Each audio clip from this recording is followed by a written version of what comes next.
I read where you're the ultimate innovator. What's the ultimate innovator mean? I don't know if I'm the ultimate innovator, but innovation is a part of the, strangely enough, the tradition of the music I've been a part of for the last 30 years. Talk to me about that music you've been part of. Well, I was a member of the Newgrass Revival for 16 years with Sam Bush and Courtney Johnson and Curtis Birch and Bela Fleck and Pat Flynn, and we basically, the band was started before I joined in 74. They started in 71, and the band was committed to kind of doing what the Country Gentlemen had done early, and the Greenbrier Boys and people like that, which was taking a traditional style of music, which is bluegrass, and perhaps contemporizing it or putting their own mark on it. And I've kind of stayed on that path here, as you'll see from the clip that you recorded here at the show and at the show tonight, that we have acoustic guitar, fiddle, mandolin, bass, and percussion, and pretty traditional instruments, especially the fiddle and the mandolin and the guitar, doing some non-traditional music.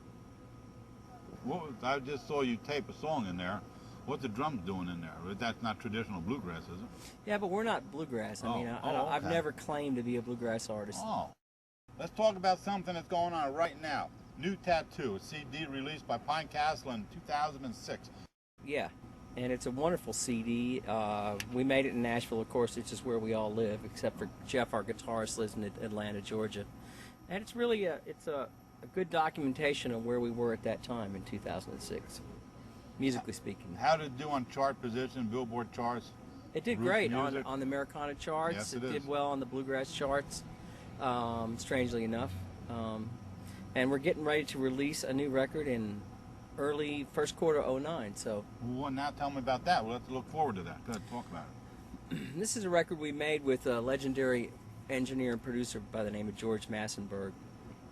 And we basically, the New Tattoo record is pretty adventurous in terms of what it sounds like as a CD. It had sound effects and different kind of instruments on it. And the new record that we have just made, that's coming out '09, is really just the five of us playing live in the studio. So it's pretty much straight ahead music. There's no accoutrements, as they say. That's just a new word for me. There you go. There you go. I learned something now. What's it mean?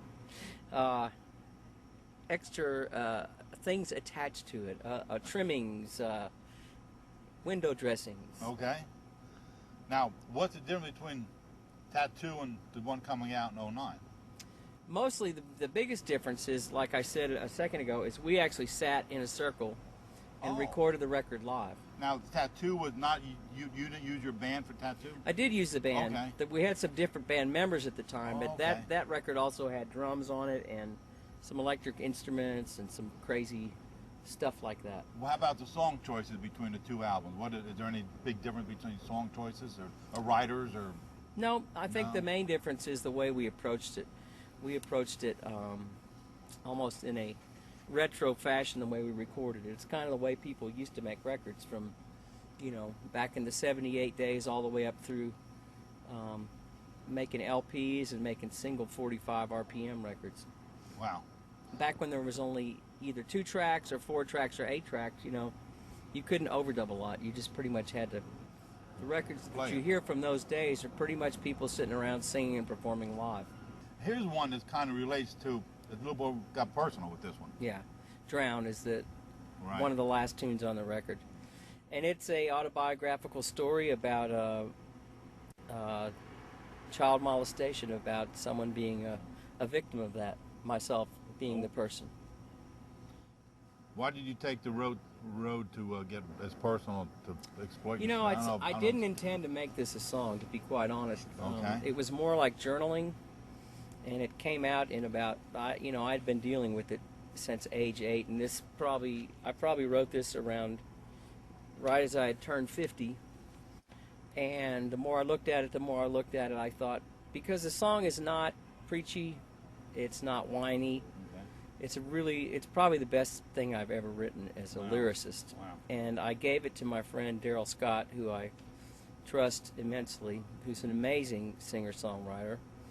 And I said, would you be interested in writing music to this? And once again, I sent him a file on the internet, and he called me maybe a month later and said, I think I have something. And I went over to his house, and he played it for me on the piano, and needless to say, I melted into a Wow.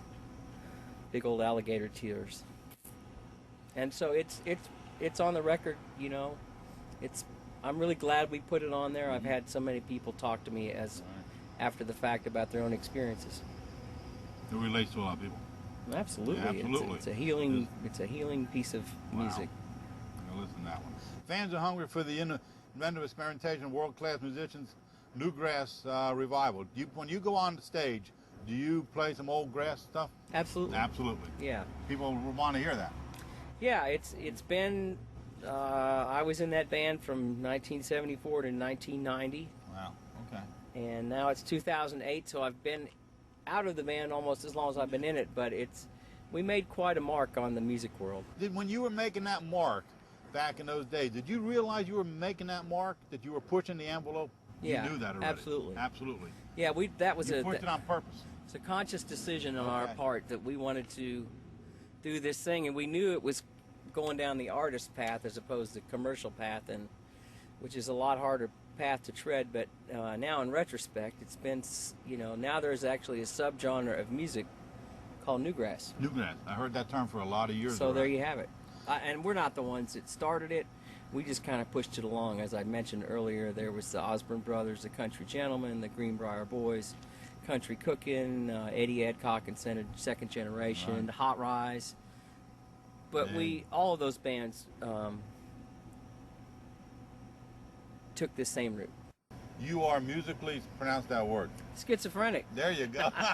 Did I say that? Yeah, buddy. Did I say that, or the other one of me say that? What's it mean? What's it mean? Then we're going to wrap this up. That's a pretty negative term. I think what it means, actually, I was probably joking about that. Oh, okay. I just, I grew up, I'm kind of a strange person in regards that I grew up listening to first Elvis and then the Beatles, and when I was at the sponge age as a musician, 13, 14 years old, it's when AM radio was really just ruling in America. Exactly. And at that time, you could turn on the radio, you could hear Buck Owens, Aretha Franklin, Stevie Wonder, Sam and Dave, Otis Redding, the Beatles, Jimi Hendrix, Cream, whatever. I mean, it was just, radio was wide open back then. And I think that created, and I was such a popular music fan because pop music was so wonderful then. And then just this cosmic accident, I wound up playing in this bluegrass band. I'd never even though I grew up in Kentucky, I had not really heard or listened to bluegrass. Yeah, And then I found myself right there in the midst of it for the next 30 years. Website www.johncowan.com. Also www.myspace.com/The John Cowan Band.